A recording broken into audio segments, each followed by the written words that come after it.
किसी ज़माने में एक महान राजा अपनी सुंदर रानी के साथ एक भव्य साम्राज्य पर शासन करता था।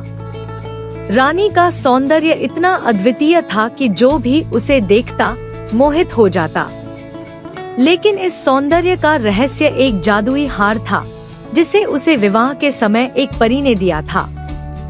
परी ने कहा था, यह हार तुम्हारी सुंदरता और साम्राज्य की खुशहाली की गारंटी है, लेकिन अगर यह खो गया तो सब कुछ बर्बाद हो जाएगा। एक रात जब चांदनी महल के कमरों में अपनी शीतल रोशनी फैला रही थी, एक जादुई पक्षी खिड़की से आया और अपनी चोंच में हार पकड़कर गायब हो गया। सुबह होते ही महल में हाहाकार मच गया। रानी का चेहरा मुरझा गया और पूरे साम्राज्य पर उदासी छा गई। राजा ने घोषणा की कि जो कोई भी वह हार वापस लाएगा उसे बड़ा इनाम मिलेगा। महल से बहुत दूर पहाड़ों के पास एक गरीब गडेरिया अपनी सुंदर बकरी के साथ रहता था।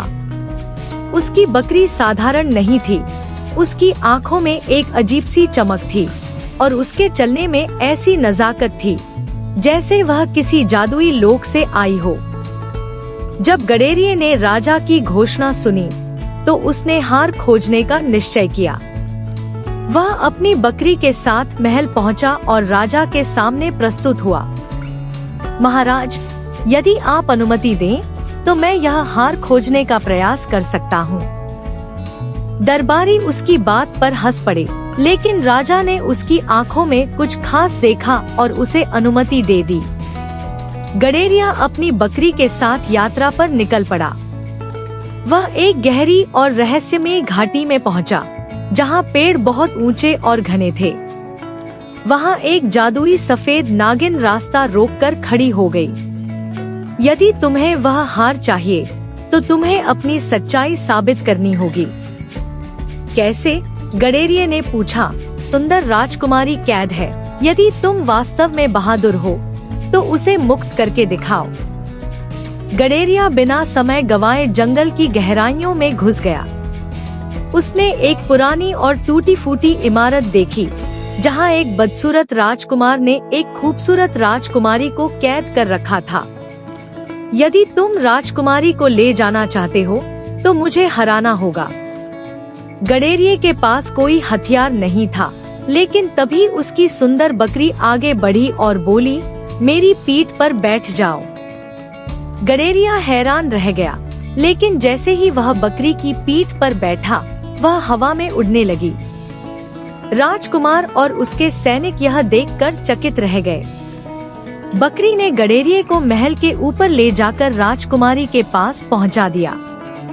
गडेरिये ने राजकुमारी का हाथ पकड़ा और जैसे ही वे नीचे उतरे, एक जादुई कालीन प्रकट हुआ। राजकुमार ने उन्हें रोकने की कोशिश की, लेकिन तभी जादुई पक्षी अचानक प्रकट हुआ और अपने पंखों की चमक से राजकुमार को अंधा कर दिया।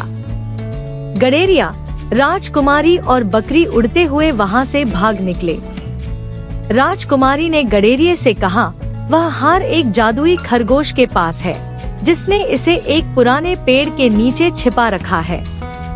गडेरिया, राजकुमारी और बकरी एक पर्वत की तलहटी में पहुँचे, जहाँ एक अद्भुत बाग था।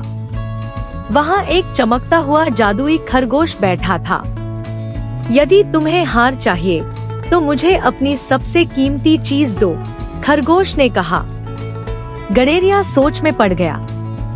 उसकी सबसे कीमती चीज क्या थी?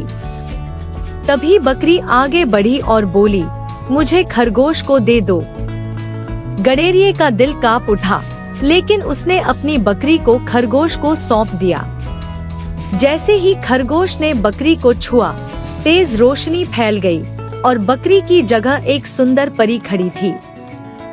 मैं असल में एक परी थी, जिस पर जादू कर उसे बकरी बना दिया गया था। तुम्हारी अच्छाई और बलिदान ने मुझे मुक्त कर दिया, और यह लो तुम्हारा जादुई हार। गडेरिया, राजकुमारी और परी जादुई कालीन पर महल वापस पहुँचे। जब राजा और रानी ने गडेरिये को देखा तो वे अचंभित रह गए। जैसे ही रानी ने हार पहना, उसकी सुंदरता वापस आ गई। राजा ने कहा, तुमने अपनी ईमानदारी, साहस और बलिदान से साबित कर दिया कि तुम सच्चे नायक हो। तुम जो चाहो मांग सकते हो। गडेरिये ने कहा, मुझे किसी इनाम की आवश्यकता नहीं, बस यदि आप अनुमति दें तो मैं राजकुमारी से विवाह करना चाहता हूँ। रानी मुस्कुराकर बोली, यह तो सबसे सुंदर इनाम है। इस प्रकार गडेरिये और राजकुमारी का विवाह बड़े धूमधाम से हुआ।